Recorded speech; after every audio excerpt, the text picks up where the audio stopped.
Margin of safety அப்படின்றது என்ன அப்படின்னா, ஒரு ஸ்டாக் வாங்குறதுக்கு முன்னாடி அந்த ஸ்டாக்கு எந்த அளவுக்கு கீழே போகும் அப்படின்னு ஒரு அனலைசிஸ் பண்றீங்க. அதை வந்து 2 விதமா பண்ணலாம். ஒன்று வந்து டெக்னிக்கல் அனலைசிஸ் பண்றீங்க பேஸ்ட் ஆன் த சார்ட். இப்போ இந்த சார்ட் பார்க்குறீங்க, ஒரு 30% 40% கீழே வந்திருக்கு அந்த ஸ்டாக்கு. அந்த பிரைஸ்ல இருந்து ஒரு 40% பிரைஸ்ல இருந்து மல்டிபிள் டைம் வந்து டச் ஆகி மேலே போகுது. அதுக்கு கீழே போக மாட்டேங்குது. நல்ல ஒரு சப்போர்ட் இருக்குது. அதனுடைய கம்பெனியுடைய growth பார்க்குறீங்க, கம்பெனியுடைய ஹிஸ்ட்ரி பார்க்குறீங்க, எல்லாமே நல்லா தோணுது.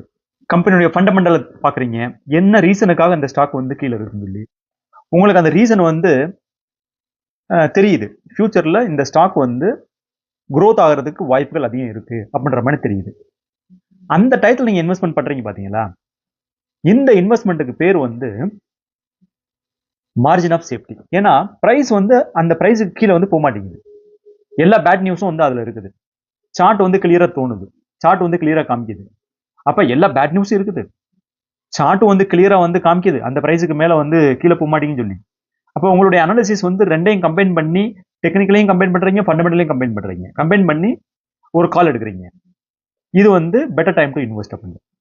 இப்போ கரண்ட் சுச்சுவேஷனில் பார்த்தீங்க அப்படின்னா ஐடி செக்டார் ஆல்ரெடி வந்து இப்போ டிசிஎஸ் எடுத்துக்கோங்க, இல்லை வந்து இன்ஃபோசிஸ் எடுத்துக்கோங்க, இப்போ 25-30% கரெக்ஷன் இருக்குது. ஹிஸ்ட்ரியில் பார்த்தீங்க அப்படின்னா 25-35% தான் அதனுடைய கரெக்ஷன் இருக்குது மோஸ்ட்லி. இந்த ப்ரைஸ் வந்து ஆல்ரெடி எல்லா பேட் நியூஸும் வந்து ஆல்ரெடி வந்து அந்த ப்ரைஸில் வந்து டிஸ்கவுண்ட் ஆகிருக்குது. இதே மாதிரி ஒரு 2 இயர்ஸ்க்கு முன்னாடி பார்த்தீங்க அப்படின்னா ஃபார்மா செக்டாரு, ஆட்டோ செக்டாரு, அந்த டயத்தில் எல்லாமே பார்த்தீங்க அப்படின்னா அந்த டயத்தில் வந்து அந்த ஸ்டாக் வந்து பேட் நியூஸ்னால வந்து கீழே இருந்திருக்கு.